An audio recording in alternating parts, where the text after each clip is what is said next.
जय श्री राम। दर्शक मित्रों, हमारे वहां नवरात्रि पर्व का विशेष महत्व है। सनातन धर्म के अंदर 4 नवरात्रि है।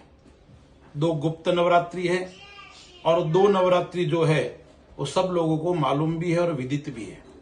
उसमें जो आषाढ़ शुक्ल पक्ष की प्रतिपदा तिथि से लेकर नवमी तिथि तक जो नवरात्रि है उसको हम गुप्त नवरात्रि बोलते हैं।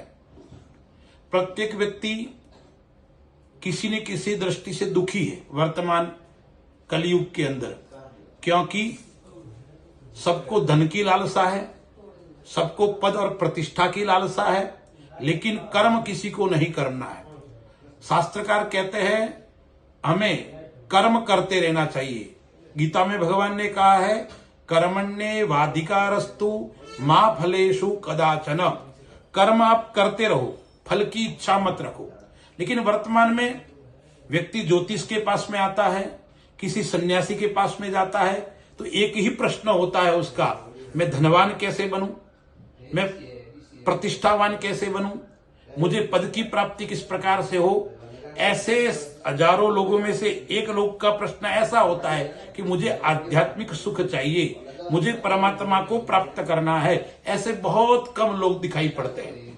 कलयुग का प्रभाव है, इसलिए हमारे वहां शास्त्र में अपनी इच्छा पूर्ति के लिए भिन्न भिन्न प्रकार के उपाय बताए हैं।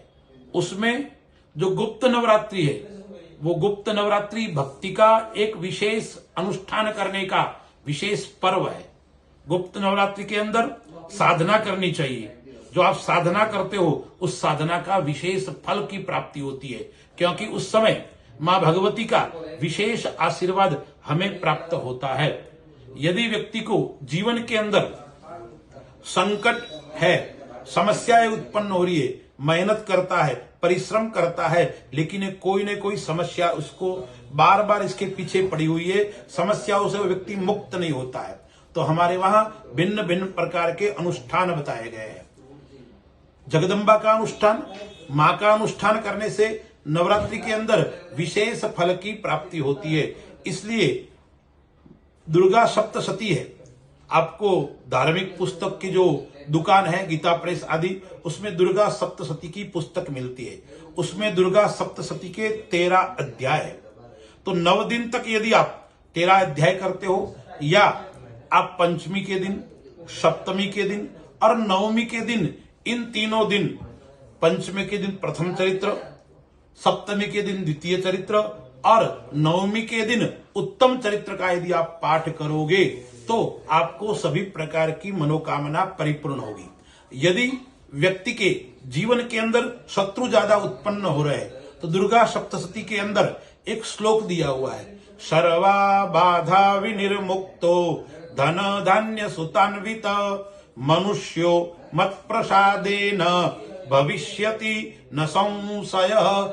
इस श्लोक का रात्रिकालीन भगवती के सामने तेल का दीपक करके 108 बार या 1008 बार इस श्लोक का आप पाठ करोगे तो सभी प्रकार के संकट समाप्त हो जाएंगे, सभी प्रकार के शत्रुओं की समाप्ति हो जाएगी। भगवती का अनुष्ठान करने से, मां के आशीर्वाद ग्रहण करने से वैसे ही संकट से निवृत्ति होती है और बंधन से निवृत्ति होती है। मां के चरणों में प्रणाम।